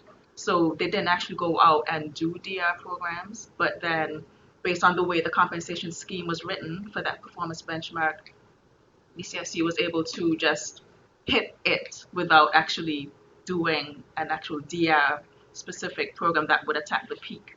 So I think if the rationale for wanting to bring it back would be helpful, just to talk through and think through as to reverse that decision of having DCSCU have peak demand as an actual benchmark without actually implementing peak demand programs specifically. And to your point, it was kind of on the utility side that would have direct load control programs or that type of thing that would cut the peak. So I think that the reason the discussion started now is also the technology has changed. So for example, storage is incentivized by looking at the ability to reduce peak demand or to reduce demand. And then the incentive is if you can reduce it, bring it down during peak, is a really good thing. Sure. But that wasn't really in existence, Right. or in people's contemplation when the peak demand reduction performance benchmark was set and then was converted. So I think there's both the demand response side and then technology is changing. But would the thought process be for the SEU specifically to incentivize that type of activity, or to have storage as a program that they would actually do, or to put money into another entity that would be doing it? I don't know. I think this is the first discussion that we've had, so I would say let's put on the agenda Absolutely, for yeah, next time because that would be helpful to drill down yeah. into these. I would say these two for the moment: the peak demand reduction and the conversion from year one to lifetime for energy savings and or GHG. Is that too ambitious to have for one meeting? When you say put it on the agenda, what do you mean? Because, for example, what we're saying here is that we would actually be having to develop a peak demand benchmark, because in the previous contract, the benchmark wasn't really a benchmark. It was simply them tracking the amount of savings that are attributable to the peak. So if we're reversing our thinking of going to a peak demand, we would actually be constructing what a peak demand benchmark would look like. Yeah. So we could think that through. But we haven't talked about it. Yeah, we keep just mentioning it, but advocating having this discussion, and this is our first discussion. So right. I think that I would recognize that we have the discussion. Why did we go away from it? What benefits might we gain from it? Does it make sense? Other places have one. I think they do. And other states have them. I think in their energy efficiency programs or elsewhere, or grid modernization programs. I don't know if it's coming up in MedSys or not. Performance incentive mechanism. No. I don't think it's coming up in MedSys per se. Yeah. But I think this is Sandra. I do think it would be a good discussion point, because we have, there's so many things that have changed, including the district's policies that have been advanced and the legislative change. So it's a timely discussion. Now, whether we move in that direction or not, I agree with Vicki that we should have the discussion. I don't know about on the next agenda, next month's meeting, because it sounds like it's a fairly, it would be a fairly long discussion. But it's really more, coming together as to whether or not this is something that we want to tackle and what would be the considerations associated with it. Why I was suggesting the next meeting, and it doesn't have to be, but we have June, July, August, September, and we have a report due at the end of September, and the working group convened by the PSC starting October 1st. So it feels like we have 4 meetings, and we potentially 4 topic areas to do what we said we would do in the last report. So I was just making that recommendation in terms of putting them on the agenda, whether all at once or one at a time. We're having working groups, but we have another working group going on. What do people think?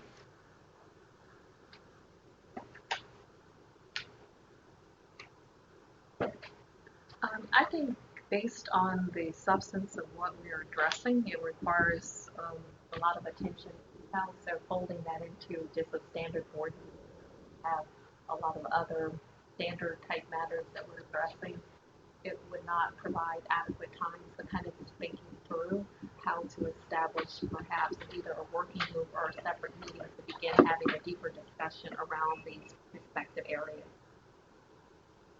I agree. I think it would be helpful for a group of people to come back with a recommendation and then have a discussion here, but have the details and thoughts gathered before discussing the board meeting. Okay, I'm fine by me. And we can. I'm sorry. Somebody on the phone? I just said I agree. That's fine. Okay. So we definitely want to do a subcommittee on performance, peak demand reduction. And in terms of research into year 1 savings, converting the accounting mechanism from year 1 to lifetime savings. I think a lot of that's on you all for research. On us? I think so. We can As certainly. opposed to the volunteer board members, yeah. Yeah, we can certainly come back with some research findings to show you what it would involve for us to probably switch to a lifetime energy savings target. I think if other board members have input without naming names again, it would of course be welcome.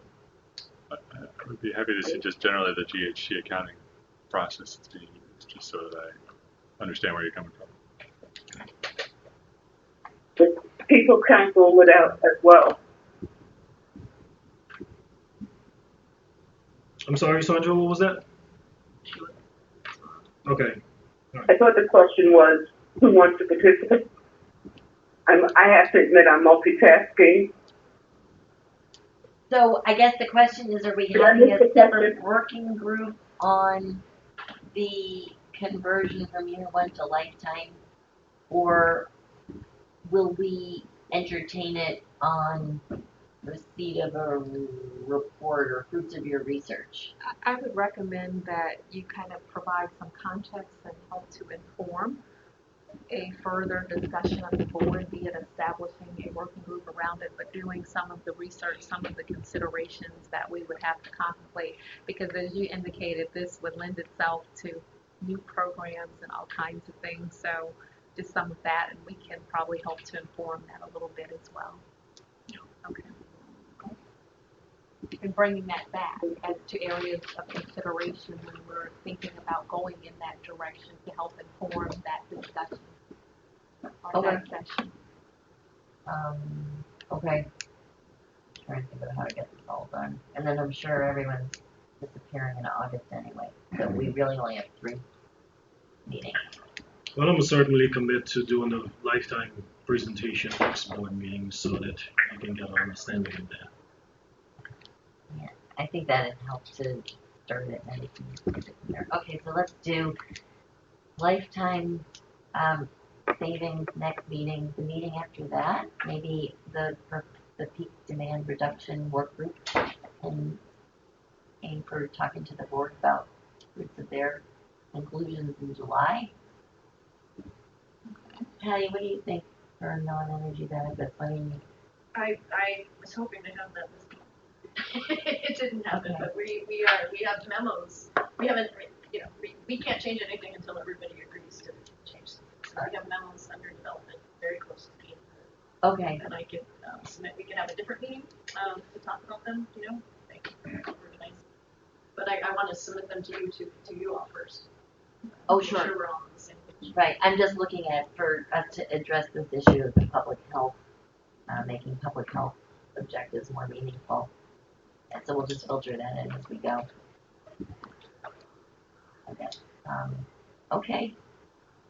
And we might have squeezed out, or does anybody have anything else on this topic? I think it'd be great to just get a quick overview of legislative update. All right. I don't really have much to say. I think you wanted to hear something about the EV record. So there was an EV and an AV, Yeah. and was there anything else and what's going on with the code, construction code? I don't know what's going on with the construction code. That's the main office. That's the main office. Yes, but we do have, Jay can give an update on the Green Bank. We were hoping to just have Okay, a high level great. update on that.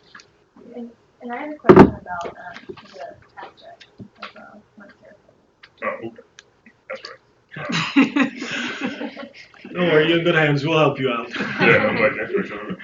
No, with EV readiness, that's an amendment to the Green Building Code, Green Building Act. It's basically just starting 2021, all commercial and residential buildings that are either new or you're going through major renovation have to provide, if they're providing off-street parking, they have to provide EV readiness from 20%, minimum 20% of their parking spaces. So that's all. Know any schedule for that? And It hearings? just got introduced in March. Early March. Shay introduced it. It is in her committee, and I don't know what's going to make for hearing. Okay. Yeah, so I can provide an update on the Green Bank. For those who I don't know, I'm Jay Wilson. I'm in the Office of Chief of Staff, leading work on launching the DC Green Bank for the agency. So the mayor has nominated all of the board members for the Green Bank now. We were waiting for that to happen. We're very excited that it's complete. All of the voting members are going to go to the Committee of Transportation and the Environment on May 20th for a council hearing with Councilmember Chay's committee, and then to the legislative session on June for a confirmation. So we're excited that that's moving forward. I describe my role as being the advance team, preparing all the organizational infrastructure for the board of directors. So we're hoping that once the board is confirmed, I already have draft bylaws, communications plan, staffing plan, and operating procedures. So we're looking forward to jump off and start working as soon as possible.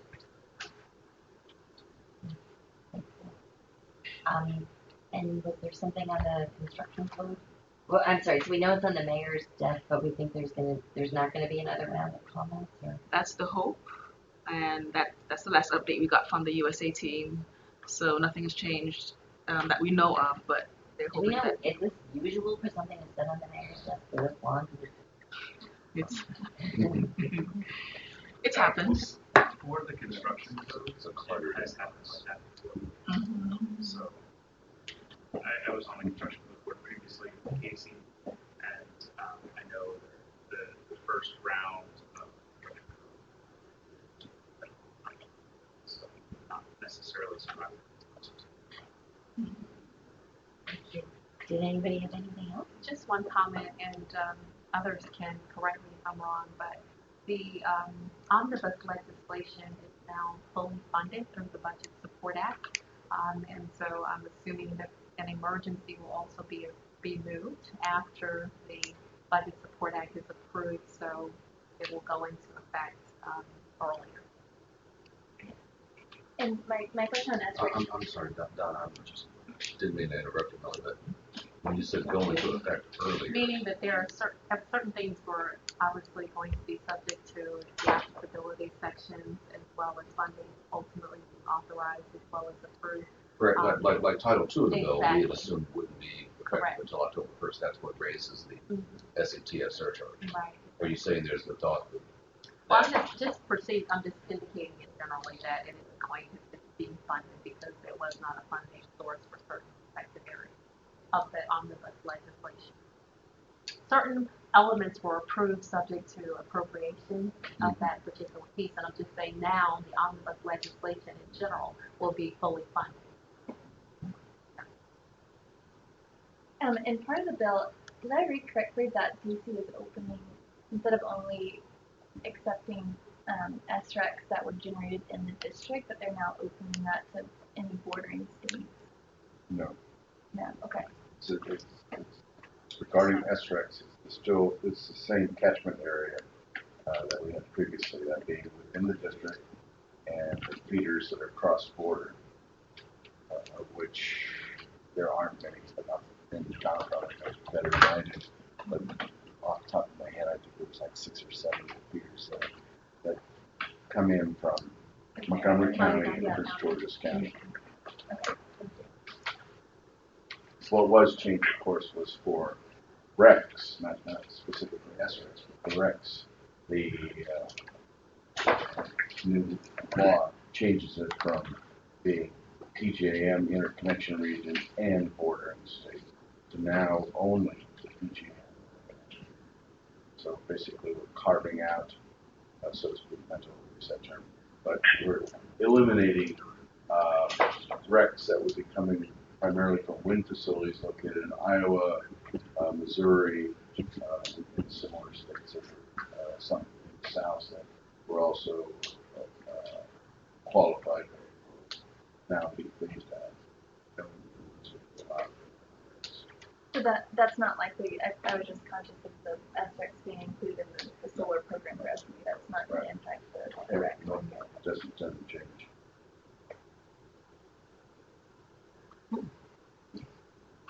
Okay, we ran out of time for the rest. But thank you for being prepared, Dr. Long. We'll get you next time. So, anybody have anything else? Okay, thanks very much. Thank you. Thank you. Okay, bye-bye.